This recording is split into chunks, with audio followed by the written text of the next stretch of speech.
Hello beautiful soul, this is Ellen here. For a new video, I wanted to talk to you about a subject that many people cover on the internet, which is the global crisis, the economy, but the social crisis. I mean, overall, all sectors are touched. And so I want to tell you what is my strategy to prepare for the global crisis. There's a lot of channels that cover technically the way to survive a crisis, like a war basically. But I think some people have also to talk about the other side of it, is when there is a crisis, whether it's a war or not, it is pointless to go about to stock up food and whatever you want to stock up. Simply because a crisis lasts a long time. For example, a war, there's the war itself that can last a few years, and then there is the after war that can last many years before a country can recover. And here it's the world that will have to recover. But recovering doesn't mean it will come back to the way it used to be before, because it definitely won't. So the strategy, and I say that because many people are scared. They wonder what they're going to do. Many advice is online, which is fine, to buy gold, to buy money. It's like, if you could buy money. To stock up foods for a year, for 2 years. I mean, whatever is that makes you feel more safe, water and things like that. So my point is not to say do not stock up anything whatsoever, but is to say, and so what? What are you going to do when your stock is up? You're going to panic because you won't know what to do. You won't have any skill whatsoever. What I want to tell you is to prepare for this global crisis. It is a global crisis that will occur by step. So it's not something that will occur at once. It is already started anyways. So my strategy, which I started 2 years ago, is one, to prepare my body for frugality, means like to eat less. So how do you prepare for that? You're starting to fast regularly. So you start with 1 day, or 2 days, or 3 during a month. Then you do it maybe once a week. Then after, you can do intermittent fasting. Means that you eat once or twice during a day instead of several times as it is recommended, because it is not a good recommendation, on the contrary. Our bodies are meant to fast, to have periods of fasting and periods of abundance. So when in nature there is abundance, usually during spring and summer,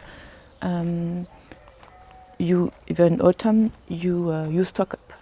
You eat a lot of fruits, you eat whatever is, and when there is nothing during the winter, then you have fat that you've stored, and then you just use it. So we are meant to do like this. So you must not be scared of doing something like that, because there is nothing to be scared about. It's been 2 years that I'm fasting every single week, a couple of days, and I'm intermittent fasting as well. I eat twice a day, but very close to each other.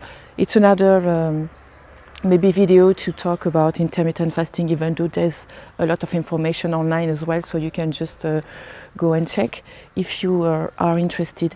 But here it is part of a strategy to understand that you are stronger than you think. Your body is meant for that. It's really meant for that. The body is meant to create what it needs out of the stuff that is already inside the body. So there's moment of the year you can stock up a lot of stuff, because then you've got a lot of trace minerals, all the vitamins and things that you have, it is stocked in your organs, and it is used during the year. So it's not like you know, it's not calculated every day. The body is regulating on its own. So if I say that to you, it's because when you do that, you feel so strong. I fasted several times for 7 days in a row, and my next trial, only because I want to do it, I really don't have to, is to do a 10-day detox. So when you can stay days, a week or 10 days without eating, I tell you that it is the best investment that you can make in your future at the moment. It's not long to learn to do it. It's nearly instant.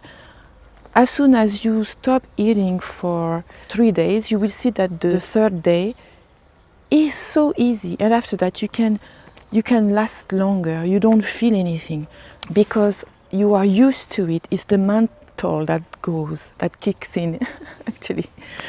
And you know, when you have a pain at the stomach, like the stomach shrinks, it is a mental fear that we have, because I want to say, and so what? You just observe it rising and leaving, because this sensation of hunger doesn't last, or nothing lasts, no emotion, nothing lasts. So that doesn't last either. And it's not because the stomach is asking, seems to ask something, that you need to give it.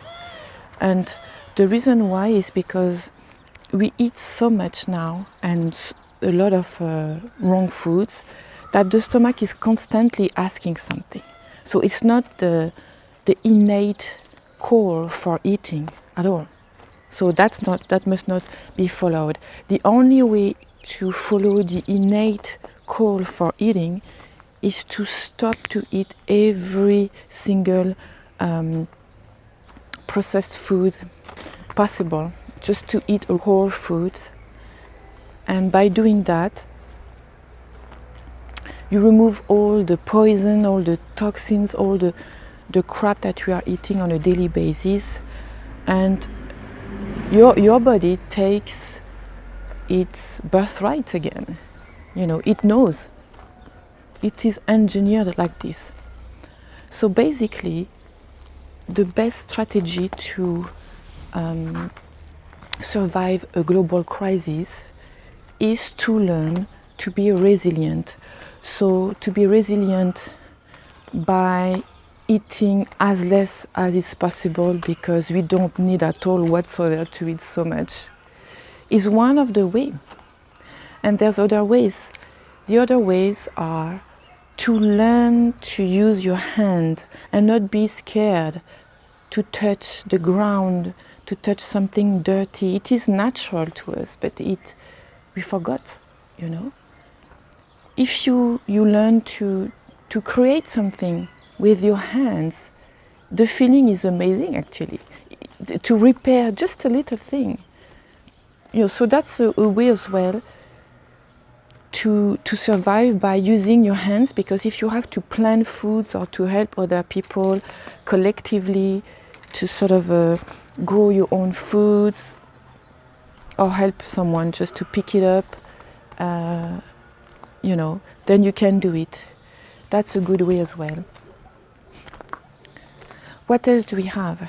We have as well different skills that you can exchange. So the best way to live in peace and be resilient is to have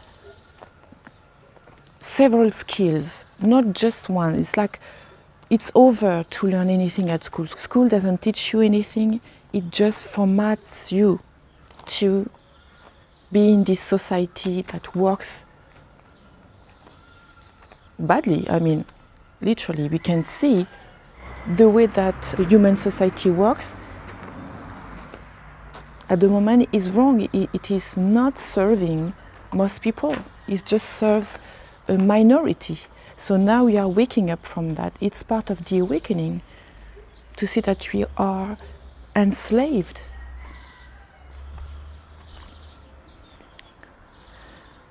There is no going to school, learning one job. That's old fashioned. It's over. It's really over. You really have to understand that it is over. And then you do that whatever years, all your life. That's over, completely over. Now you got to know to do many things, and those things have to turn around service to others as well. That's the new energy. The new energy is, if you want to realize something in this material world, it has to be linked to the group, to the collective. It cannot be something that you do just for you, me, je, I. It includes you because you are part of the collective, but it has to be something that serves a bigger purpose. That's how you can manifest something in the 5D world. So that's the third way to survive a global crisis, is by having many skills. And I think preferably different skills, different sectors. You can also learn to repair your own clothes, shoes.